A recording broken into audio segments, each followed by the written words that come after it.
আল্লাহর অলি এক জায়গায় হয়েছে। আখতারুজ্জামানের কথা বলছিলাম। সে আওয়ামী দোসর, আওয়ামী লীগের সময় দেশের সাথে বেইমানি করে ভোটে অংশ নিল। এখন সে জামাতে যোগ দিছে।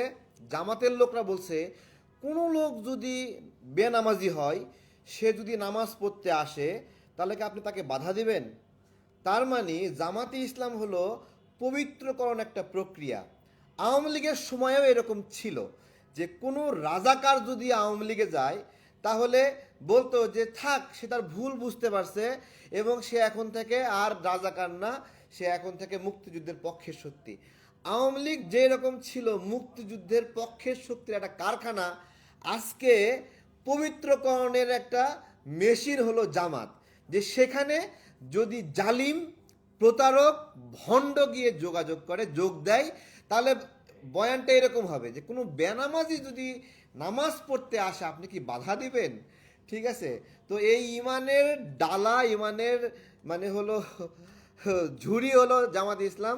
যেই জামাত ইসলাম আজকে এই বাটপার এবং প্রতারক দেশের সঙ্গে গাদ্দার করেছে, সেই মেজর আক্তারকে তার সঙ্গে নিচ্ছে।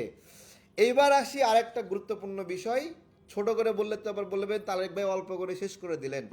গতকালের যে ঘটনা, সেই ঘটনায় হাদিকে যে গুলি করলো, এই ঘটনায় প্রথমেই এই খুনিকে দৃষ্টি আকর্ষণ না করে রাজনৈতিকভাবে মির্জা আব্বাস ভাই বা অন্যদিকে দৃষ্টি ঘোরালো যারা, এই যে সাদিক কায়েম বা জামাতের আমির অথবা জামাতের অন্য যারা যেই ঘটনাটা ঘটালো, আমার প্রশ্ন হলো যে এই মাধ্যমে তারা খুনি আসলে কে, তার চেহারাটা ইনস্ট্যান্ট বের করতে হবে। সেজন্য পালাতে না পারে এই লোককে খুঁজে বের করার জন্য সিসি ক্যামেরাগুলো খোঁজো। এইটার পরিবর্তে মির্জা আব্বাস ভাইকে দায়ী করে একটাদের তৎপরতা চালালো। বিশেষত জুমা নামে একটা মেয়ে, সে জামাতের আমিরকে ঢুকতে দিল, আহ্বান জানালো, কিন্তু মির্জা আব্বাস ভাইকে ঠেকিয়ে দিল এবং খারাপ ব্যবহার করলো, বেয়াদবি করলো। এই যে প্রক্রিয়া, আপনাদের কাছে আমার জিজ্ঞাসা, এই প্রক্রিয়াটা কি এইরকম ছিল না যে প্রকৃত অপরাধীকে আড়াল করা, তাকে পালানোর জন্য সেফ এক্সিট দেওয়ার জন্য একটা প্রক্রিয়া? যদি সেই রকম হয়, তাহলে আমি বলবো তদন্ত করার কি প্রয়োজনীয়তা আছে? যারা এই ধরনের ঘটনা ঘুরায় দেওয়ার ন্যারেটিভ চেষ্টা করছে, এখনও দেখবেন প্রকৃত অপরাধী যারা, তাদের ছবিগুলো অ্যানালাইসিস করা, তাদের ভিডিওগুলো অ্যানালাইসিস করা, তার পরিবর্তে জুলাই গণ অভ্যুত্থানের যারা অংশীদার, তাদের পিছনে লেগে আছে, তাদেরকে ডিফেমিং করছে, ডিফেমিং করে তাদেরকে একটা যোগসূত্র খোঁজানোর, বানানোর একটা চেষ্টা করছে। এইটা কি আসল দোষী যে তাকে বাঁচানোর একটা প্রক্রিয়া না? জাস্ট এইটুকু জিজ্ঞাসা করলাম।